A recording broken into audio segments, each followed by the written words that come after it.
Hi, welcome to the Roundtable.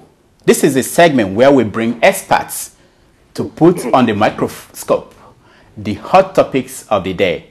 My name is Rudolph Okonkwo.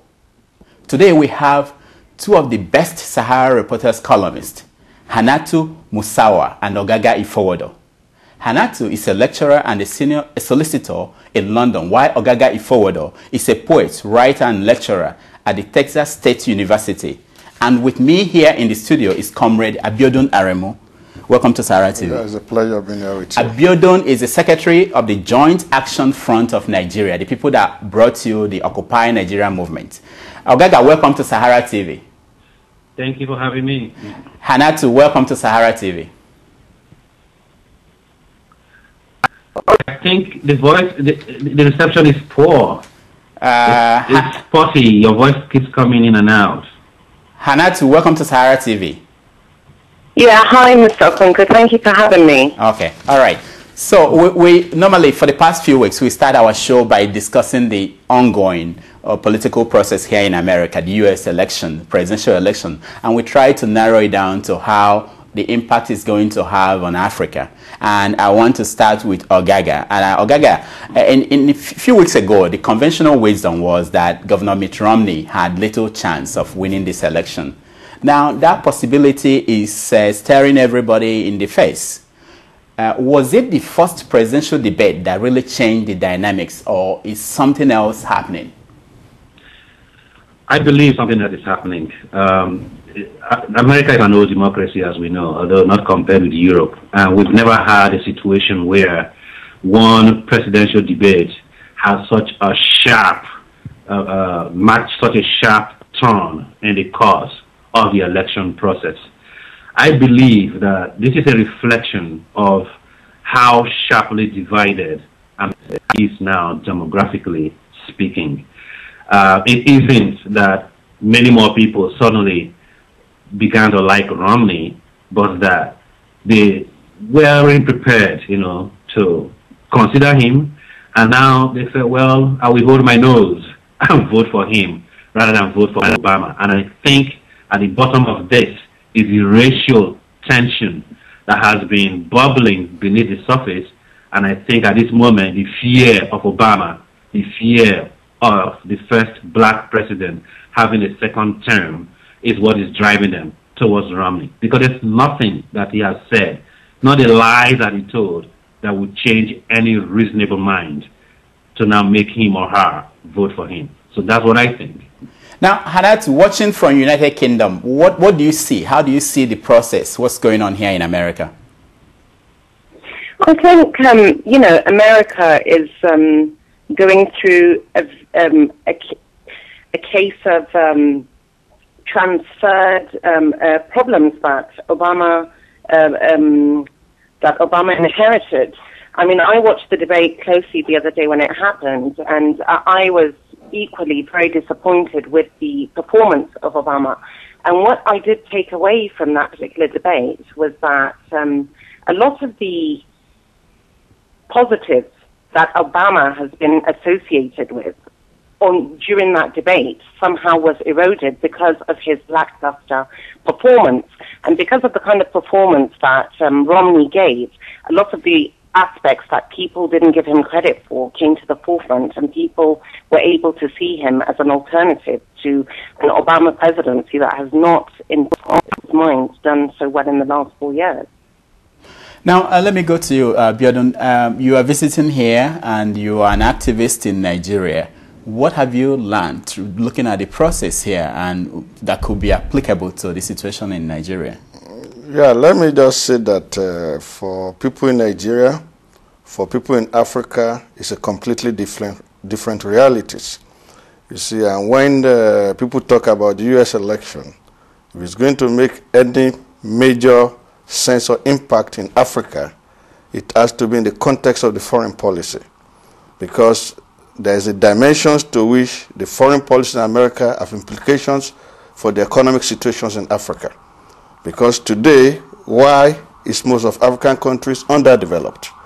You see, so there are policies, you see, today that people need to engage, even in the context of why I'm here is talking about the energy democracy, the new transitions in terms of energy, because you are talking of a world which the developed part of the world, you see, are causing a lot of things in terms of the environmental degradations and the implication for climate change, and it has serious implications in Africa. So in Nigeria today, you are having the issue of the flood. So for us, when you are talking of the U.S. policy, in terms of what the debate has been, at least I was able to watch the debate of the two vice president candidates.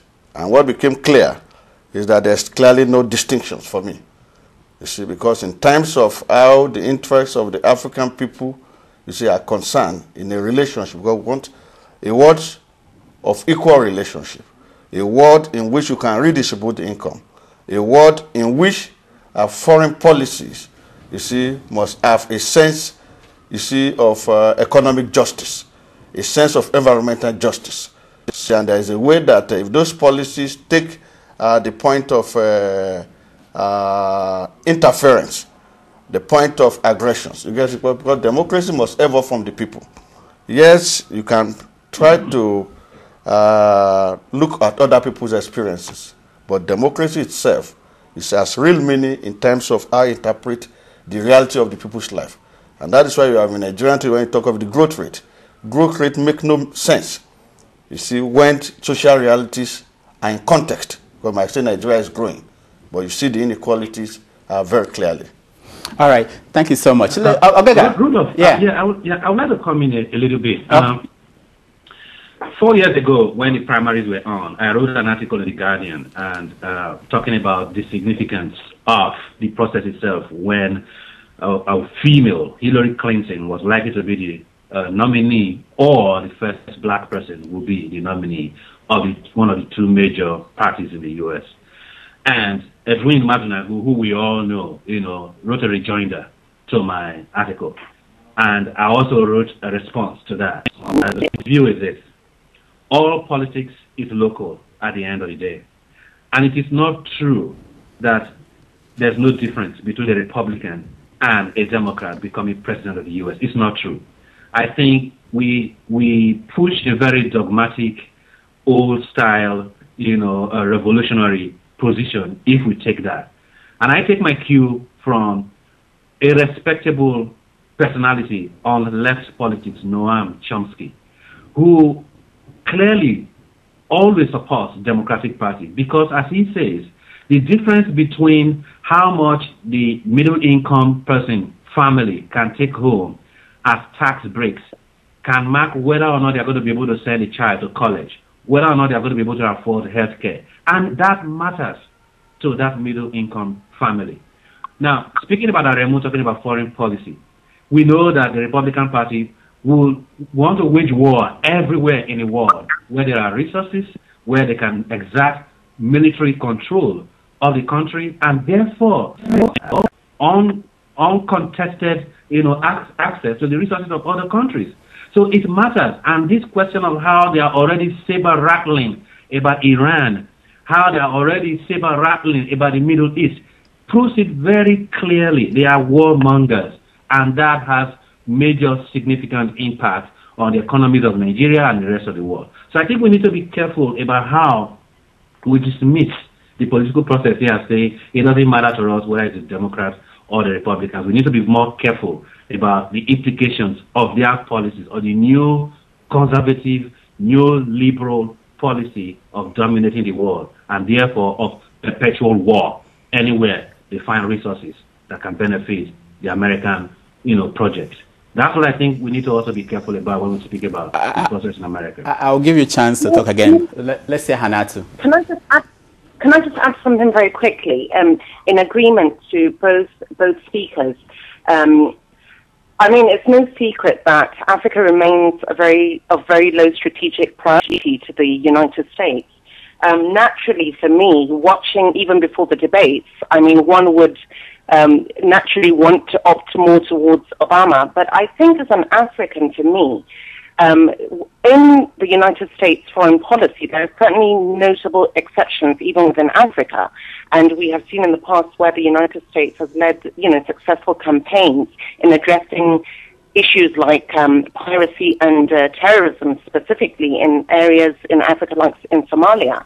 And for me, as one of the main concerns as a Nigerian, as an African, seeing that these elements of terrorism creeping into the society, another consideration one has to have is to look at the president or the party that would have a more strong line answer in how to address this terrorism creeping into Africa, specifically into Nigeria. And this is one of the aspects that, as a Nigerian, I think is very important for, one to look at in terms of the American elections. Biodun, what do you have to add? Yeah, you see, the point people like Ogaga should appreciate, there's what we talk in terms of a public interest. You see, there is a difference between interests and parties. You can have 100 parties and share the same interest. And I'm talking of interest in the socio-economic context. Because, yes, for Africa to develop... The person whom you're trying to reach is currently on... So for Africa to develop, to any form of war, whether it's substitute or preventive, the Libyan situation is clear. Yes, you might have a difference which is not, which is just like between half a dozen and 6. You see in the policies of and programs of the Democrat and the Conservative Party. Yeah, in terms of Obama granting some welfare concessions in health, nobody can take that away from him. And what it has to do with the Americans, you see, that are here. But we are talking in terms of the relationship, you see, of the American establishment to the African reality. And in that context, we must be clear about it. Because I've not seen that significant shift. Because, for instance, Africa does not need any support of U.S. in terms of an African command. But you have an African command in the context, you see, of policing the Gulf of Guinea and the energy interests. And within the context of energy today, for some of us, we want to talk of ecological debt. You see, in terms of what the developed countries must pay back, you see, to the underdeveloped countries. But you have a situation, Nigeria is going to a debt now. You see, why must Nigeria be going to a debt? There's a politics to it. Because the major multilateral institutions and financial institutions, you see, are established of the foreign policy.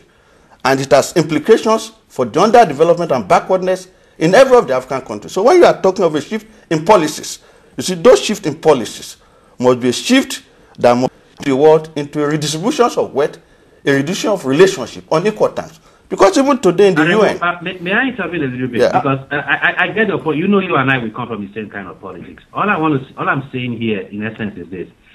We should pay... There's a strategic and there's a tactical. Now, while one leads to the other, you can't say that if you don't have good tactics, you can achieve the strategic end. There's a difference between a party that believes in global warming, for instance, and a party that believes that global warming is a hoax. There's a difference between a party that believes in holding corporate America responsible, holding corporations responsible, and one that says, no, let corporations write their own rules. Let them decide how market interest decide our values. So they may look subtle. They may look like, oh, they're not the big things. But my point here is that those subtleties can mean the difference between going to war and using diplomacy to solve international problems. So ecological warming, ecological debt, they are tied to these very subtle differences of the party that says this warming is a hoax and that corporations will write their own rules. So you should look at it from that perspective. The fight over Wall Street right now between a Romney and the Republican Party and Obama and the Democratic Party. Study the difference between their positions, and that might put a perspective on your view that makes it closer, makes it easier for you to link the political and the local and the global in the sense in which I'm speaking of it.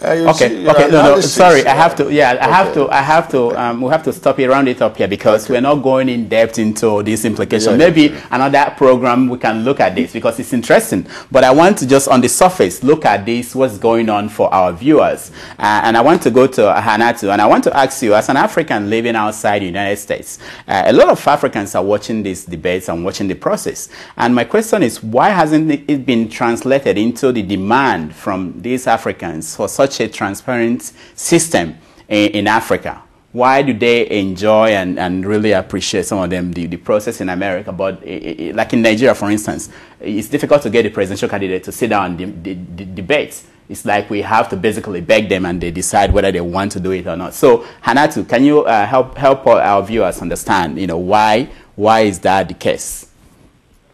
Well, it's basically back to the problem that we've always had is the issue of corruption, of lack of honesty. But the main issue that we have in Africa, specifically in a country like Nigeria, where we're not able to have anything in the system that is transparent is basically down to tribalism, and that's the crux of it. The main source of discord in Nigeria is down to tribalism and this generally perceived loyalty to one's own tribe or social group.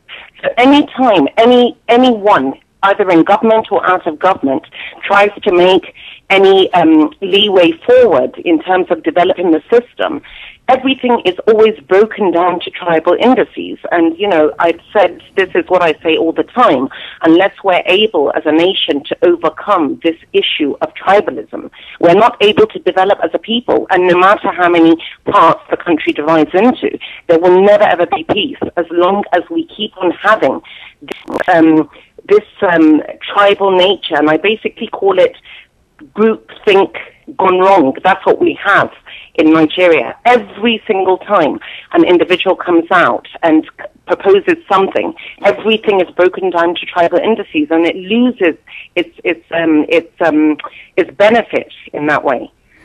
All right, thank you so much. Let's go to another topic. Let's go to the killings of students at Mumbai and the 4 students that were lynched in Port Harcourt in the last few weeks. And I want to first go to Mumbai. Mubi. Okay, Mubi. Sorry. Mumbai is in India. Yeah, sorry. Yeah, Mubi. Sorry.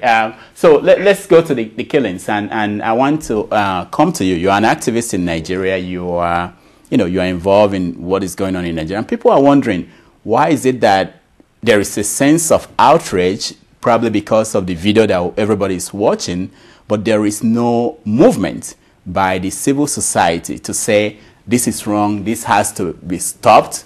Why is what was happening? No, the first question is this: who stopped it? There is a state of anarchy in Nigeria, and what leads to the anarchy? You see, the state today is disconstructed from the realities of the people, and that's the first thing to understand. Why do you have a state? It's what the state doing has any implications for the people. It has. You have decades of neglect in terms of state responsibilities in education, in health, in infrastructures, in job provision. So the state, the society has almost entirely collapsed. Yes, we agree. So when you now have that sense of anarchy, what it beholds is this: the people need a measure of a struggle. Because without that struggle, you cannot reorder that society. The challenge in Nigeria today is not about the periodic election. The challenge in Nigeria is this: do people want to continue to suffer in Nigeria and end suffering? That's the big challenge. And the challenge every society faces to resolve their problem. And that's why I said they are completely different realities. In America today, there's already a developed infrastructure. So campaign is not about I'm going to construct road, you see, as you have in Nigeria. So you must understand Nigerian reality. And except you are not prepared, except you are prepared to accept that, you get it. Because your content about corruption. What is corruption? Are you saying? I'm saying that the people are not ready to stop suffering? Yeah. That is. Wait. You see, we have not. You see, let me give the U.S. that we are talking as an example. You have the American Declaration of Independence in 1776. You see, that make almost every American free. But for up to 100 years, there was slavery going on in the southern part of America. And it took the Civil War, 1861 to 65, which claimed over 1 million people, you see, to bring about the present thing that we're enjoying. Yeah, we have had a measure of struggles in Nigeria. But struggles, you see, as it's up and down, you have to be consistent. You see, you have the January uprising.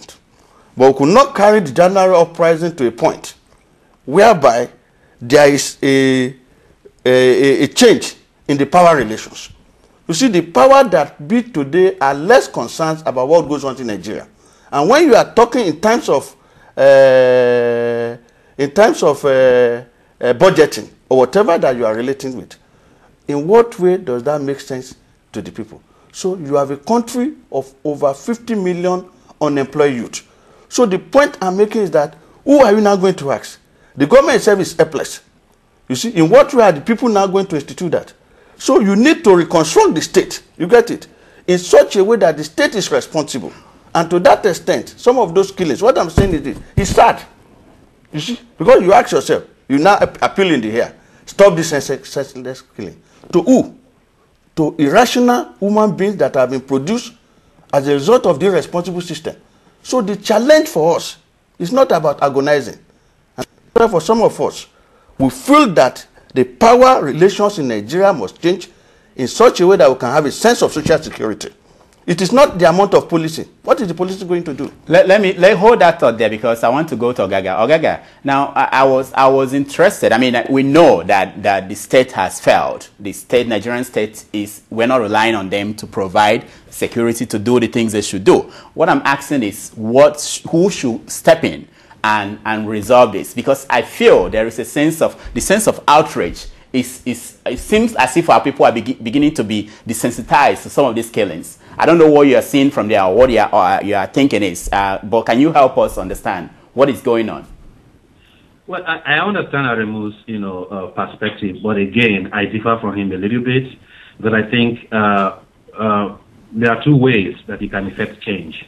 We know that ultimately it is the people, but we've also seen societies in which change came from visionary leaders. Leadership is not always a one-way street from the bottom up. We've also seen instances where leadership comes from the top down. And I don't prescribe that. I'm not saying that that's the best way to do it, but I'm saying it can happen. In fact, there's a way of looking at Achebe's view of leadership. It boils down to this. That, in fact, essentially is Achebe's view, that the leaders have to be enlightened, have to be visionary, have to be cultured people who have a good sense of what society should be, and bring the people along to that dream of change.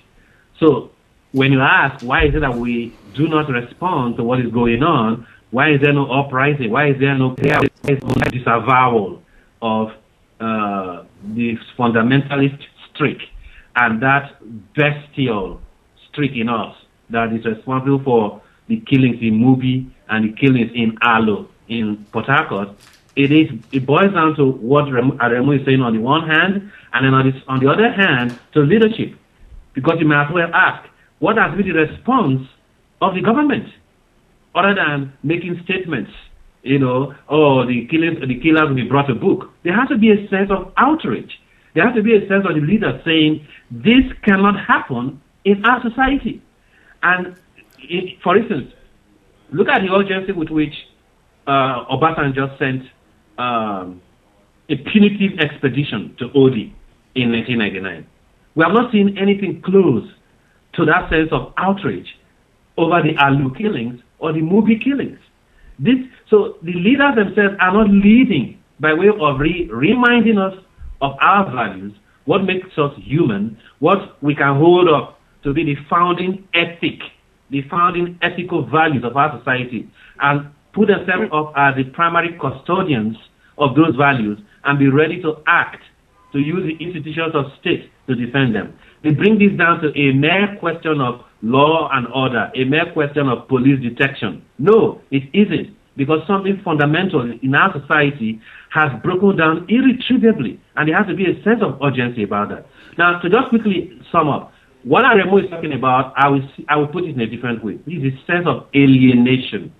We are so totally alienated from our society, from government, from institutions of state, that it doesn't matter to us.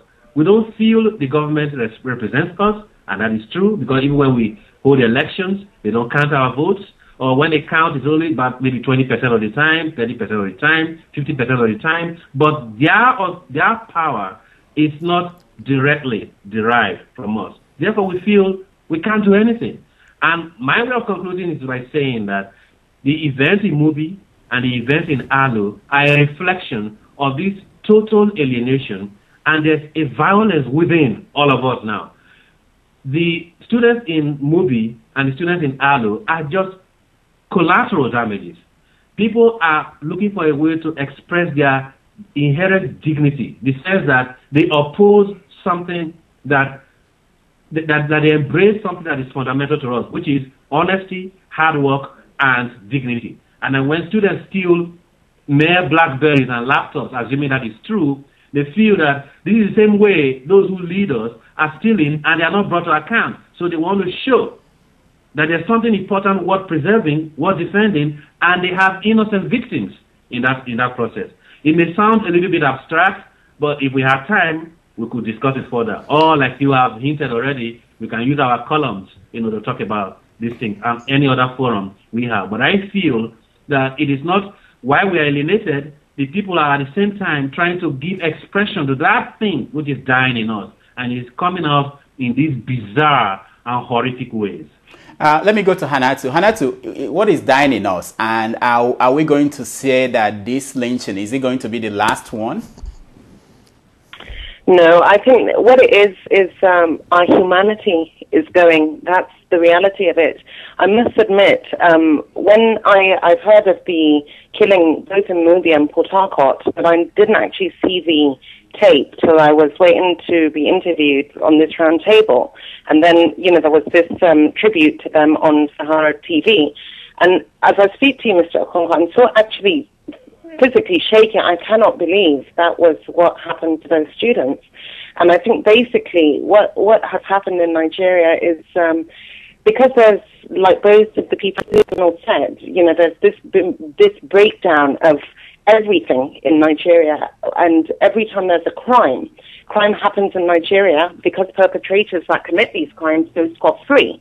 And even though us in the society have a certain responsibility, the buck has got to stop with the leadership and the commission. I mean, horrifying murders every single day, extrajudicial killings, extrajudicial killings have been, I mean, so commonplace, so ordinary, and it has entrenched itself in the psyche of all of us. Things that were, belong in horror movies, in Stephen King's stories, are now the reality for us. And with all killings in the country, came to this ridiculously dangerous level. And, the questions really have to be brought to the authorities. And, the people that commit these crimes really have to be brought to book.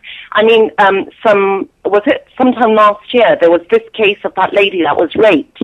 And, these young fellows raped her. At the time, there was this general outcry. I've not heard of anything that has happened to them. My fear now is the killers of Cynthia Osakogu are going to go scot-free. This is very, very ordinary. It's become very ordinary for us.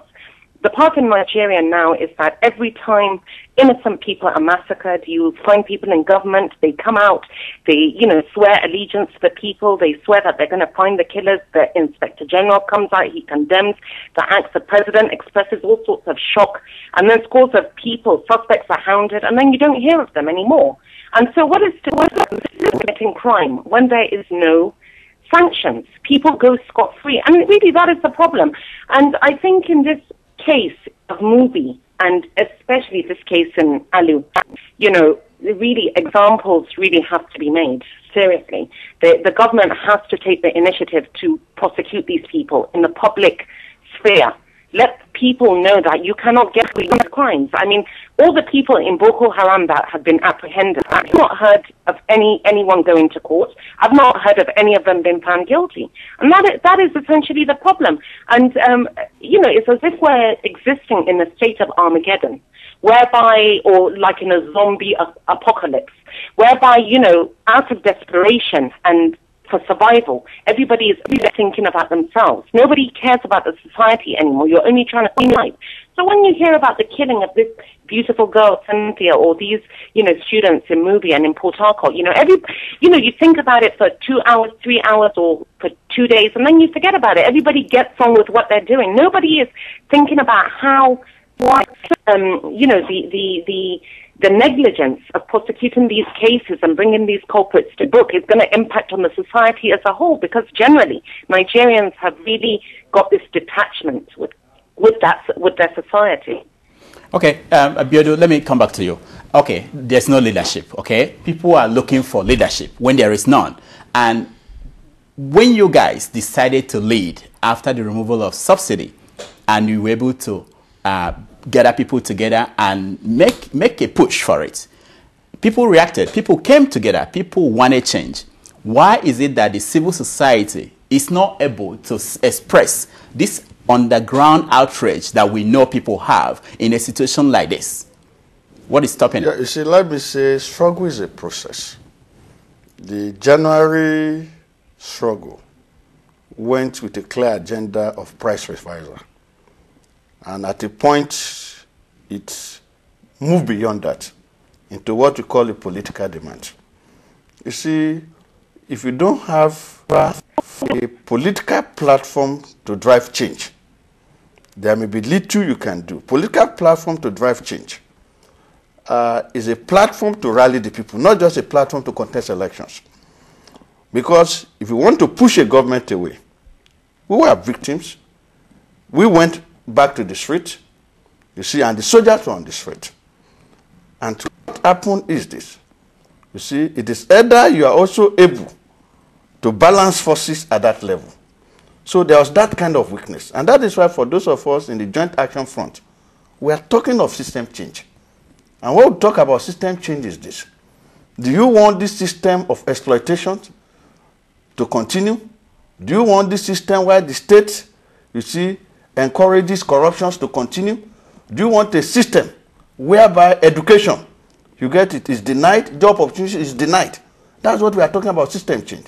And what it then means is, you see, because when you talk leadership, leadership is not vacuum. It takes sacrifices. It takes pains. Yes, Nigerians were ready. But have we built that kind of political platform how to proceed? What platform do you need to go to ALO and lead people to say what happened here is an abomination? So something should be happening. Let me tell you, when you say platform, I'm a product of the student movement. In the 80s, we didn't have GSM. We didn't have the internet or Facebook facilities. But any small things in Zaria, in 24 hours, the entire country will react to that. What was that platform? The platform is not just the NANS. The platform is that there was a mass consciousness of Nigeria that understands what happened. You cannot speak the same things of the student movement today. So it's not just me, there are people on the street. You must also be able to defend the people. Because struggle takes various stages. You have the Occupy in the US. People were in that place for several days. What happened? So what we are saying is that struggle is a build-up. Because in the course of a struggle, you see, there are people who are not prepared for certain challenges. Some of us are prepared for it. And I'm speaking from practical experience of what happens to us on January 16th. The soldiers that approached me, I was in the forefront. I said, comrade, go back. We have the order to kill you. But we don't want your blood on our hands. You get it? And that if we don't do, there is already a backup that will carry out that. You see, what I'm telling you is that the struggle to take power, what happened in January is a challenge of a struggle to take power. Because those who are profiting from the present systems of corruption are not going to allow power to change. So the struggle in Nigeria now is a struggle to change power. You see? And that is the struggle that you need to carry the people, because it may not be a day thing. A president is elected. Whether he's doing right or good, it's not the issue. The man will tell you I'm in power. You have situation in Syria today. So the challenge in Nigeria was that the January thing becomes an opening.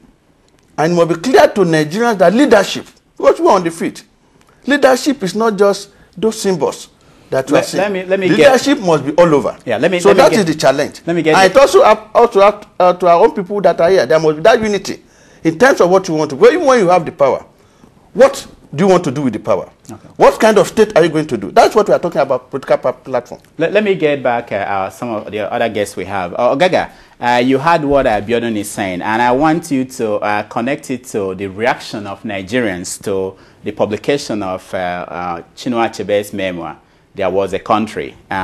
It appeared as if for a while, I mean this week, that Nigerians from everywhere woke up became involved in this debate, including those that have not read the book and those that read the book. Now, what do you make about this reaction, and how can it be harnessed to push for changes, like dealing with issues like this, the killings of students? Because people are really interested in getting involved in the discussion and the process of resolving some of these challenges. Well, first, let me confess that I haven't read the book. Okay. I haven't read it. So anything I say here now is really being based on what I've read around it. Just the discussion around it. Yeah. That said, however, I understand from what I've been able to gather from the internet, from the conversation around it, that Achebe has said nothing new. He has said these things before, either in press statements or in some other through some other media. It's nothing new. I've heard this before myself, and I've read this before. The context, the specific context in which he made the argument that new in the was a country is what I don't have. That said, I have to say that anybody who finds it possible to abuse Achebe, that person has lost any claim to credibility, in my view. And it doesn't matter who that person is, educated or how powerful that person is. Because here is a man who, as far as I'm concerned, represents the spirit of Nigeria far more than most of those who are busy, trying to discredit him at the moment. But let's put that aside. I don't think those of us who did not live that history, because I'm a post-Biafra, Nigerian. Those of us who did not live that history, who have to base our understanding of it on what those who lived through it are telling us, have to do the necessary hard work of reading about that history as much as possible before we can have an informed opinion.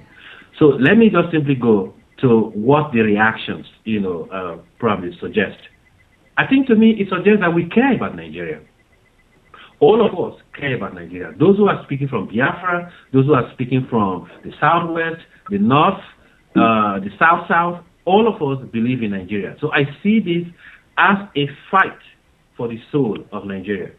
And what is eluding us is that we have gradually lost the public space, the national space called Nigeria that used to define us, that still actually defines us. Because you only need to have a threat from outside, and then you will see Nigerians express their nationalism, something I've described before as a prickly nationalism all over again.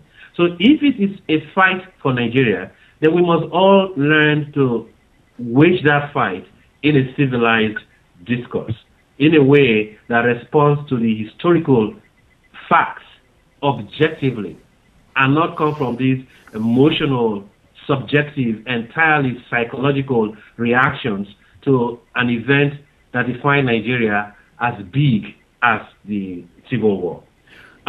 So how does it reflect relate to the killings?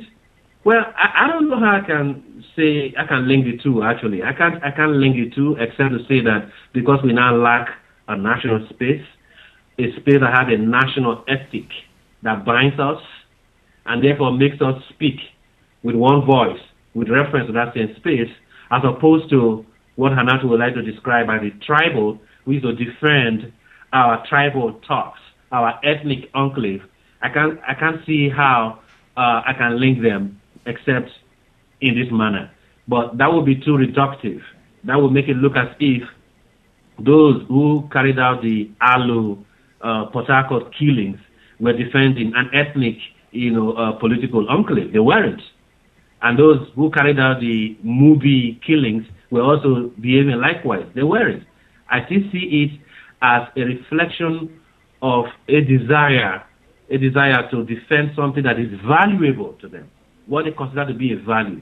Let's say Boko Haram is killing people because they believe that Sharia is a better way to organize our society. That is a value. But we have to have a space to debate that and accept it as a national value and put the laws in place that will defend that. But in the absence of the national space to debate that and accept, reject, or modify it as a value that will regulate our conduct, then the only way to express it is through violence.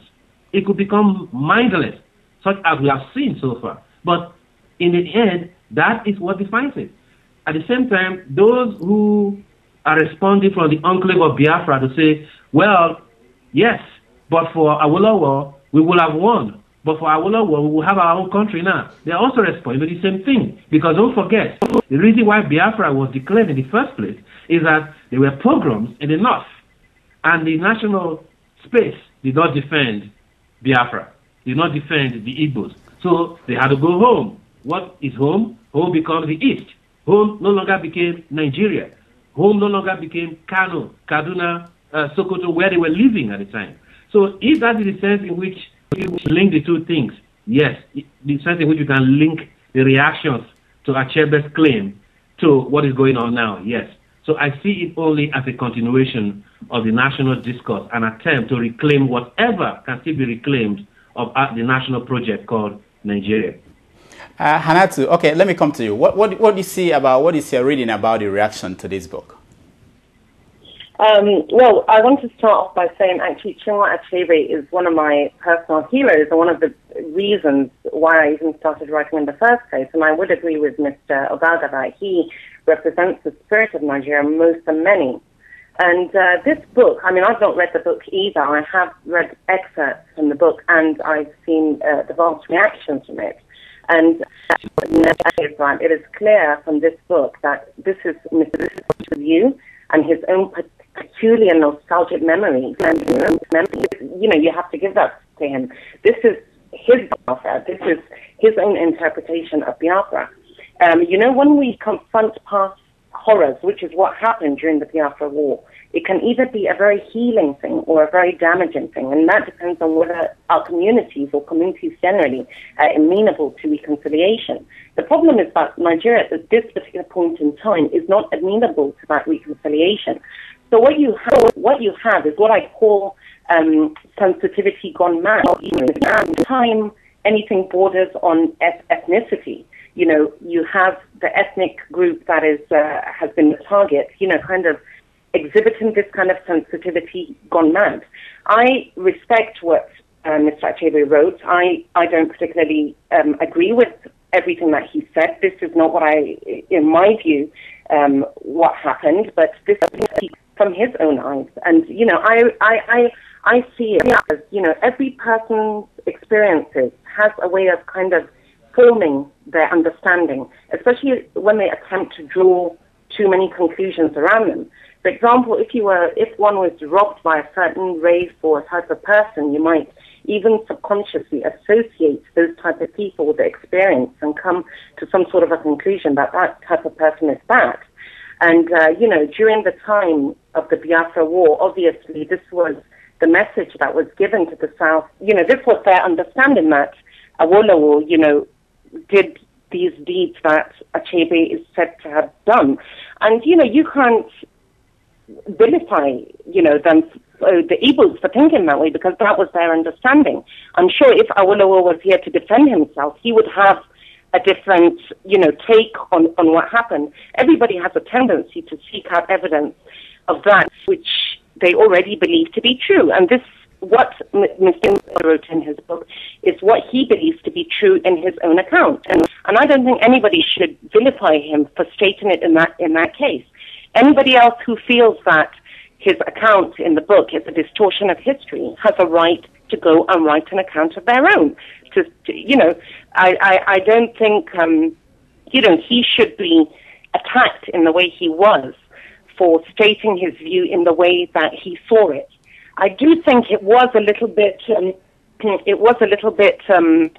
how can I say, it was a little bit provocative, maybe the manner in which he addressed Awolowo himself, because as Mr. Ogaga said, you know, that anybody who could address Chief Achebe in the way they did is not in their right senses. But I would point to millions of people to you that would say that about Awolowo as well. And I think that as people, we have to be able to respect that everybody has their own views. The few northern, because this particular argument in Chinua Achebe's book has not really kind of involved the North so much. But the few northern people that I have spoken to about this have a totally different view on it, and this would kind of augment my kind of my thinking of it. You know, you can say, well, this is Mr. Achebe's understanding, but at the end of the day, you know, you have to, he's looking at it, he's acting out of emotion, because, you know, if he took the story of the Biafra War from the beginning in the first place, then he has to be able to condemn Igbos for the initial reasons that actually led to the civil war itself. You know, we forget that it was the Kaduna, Chukuma, Unzeku. Yeah, I think I've got the name right. Yeah. Chukuma, Unzeku. Yeah. Let me stop you here, because it's important that we mention that on November 3rd, we are going to dedicate this program to discussion on the book. And then we are going to ask people who have read the book to come on the program and call in and have a go on everything around the book. But I appreciate what you are saying now, and we have to round up because we are out of time. And I want to go to Abiodun and I'll ask him, you know, briefly, we have like 30 seconds left. What is the next move for your organization, the Joint Action Committee? No, the next move is system change. That is, we have to change that system. And that's what we are commending to Nigerians. That every struggle has its spirit, has its sacrifices. And whatever measure of freedom that we enjoy, or any society enjoys, the functions of that. But let me say something on the Achebe thing briefly, even though we don't have that time. That it exposes a lot of things about the need to build mass consciousness in our country. Because the people who claim to even be defending our laws today, you see, actually more of the enemies of our law. Because in terms of the law traditions, what has many of them done about it? But there are lots that I can see on the Achebe thing for people to be able to understand the context. I have not read the book. Yeah, we will invite you when we discuss this on November 3rd. You can join us, and all of you too can join us. So briefly, let me go to Yogaga. Round up in 10 seconds. You know, what is your general view about our people? And I want you to connect it to reactions to something like your columns. So when you write your columns and they make comments, how do you think where are our people in terms of sensitivity, their need, the demand for change, and the kind of hunger for action there? Well, it's hard to answer this question in 10 seconds. Okay. But let me just say this. You know, I believe that Nigerians still believe in Nigeria, and these things that are happening, as bizarre and weird and horrific as they are expressions of that desire to reclaim Nigeria. And when people respond to my columns, whichever way they do, I take it in that spirit. Because don't forget, amongst Jesus' 12 disciples, I personally think that Judas is a hero, but that's a different question. But seen popularly as a sign of betrayal, as the one who is not in step with the vision, there will always be those who are not in step. There will always be those who are benefiting from the system. There will always be those who are planted, in fact, to distort the truth. But that does not take away from the majority of the people who still believe in Nigeria, who still just want their basic needs met, and they are happy, you know, with an entity called Nigeria. So we have to keep that in view and make sure that all our actions, all our advocacy for change is within the purview of Nigeria, but a just and equitable one. All right, thank you, Ogaga. Hanatu, just give us a roundup in few seconds. Okay, right. So what I'll do is I'll answer the same question that you asked Mr. Ogaga. Yes. Yeah, because you did ask him about reactions to column and that. Yeah. To be very honest with you, I'm ashamed, or rather, I'm not ashamed to say that I actually don't read the comments on my columns. I do try to encourage people to send me emails, and through Twitter, I only actually read columns where I can respond.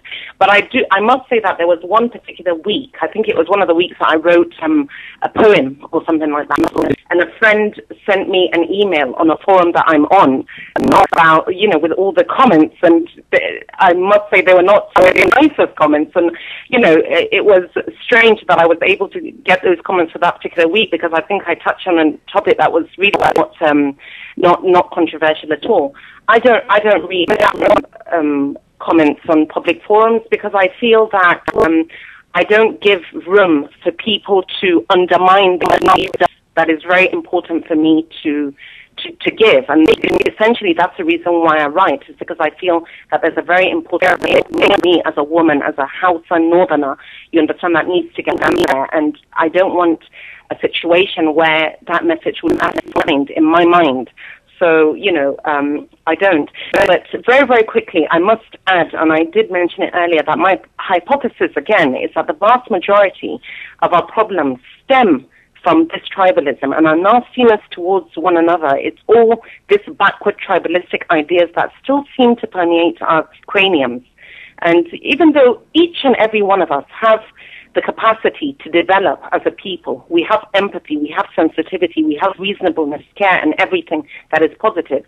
But these ideals that we have in tribalism, in extremism, this Islamic extremism, and things, misogyny and xenophobia, things like that, these ideals easily turned aside when we start to join our little tribes. And I essentially feel that is really the problem of Nigeria. If we can put that aside, we'll be able to address issues effectively, without everything being broken down to, it's because he's a northerner, it's because he's a southerner. And really, that is what we have to face. That is the problem in Nigeria.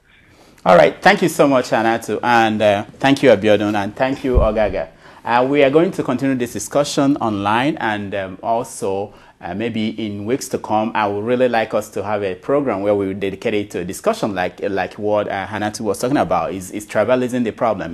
Must the tribe die for the nation to live? But until then, we are going to leave it here. I want to thank all our guests. And when we come back, we are going to take Skype calls, and our callers will be talking about some of these things we are saying here.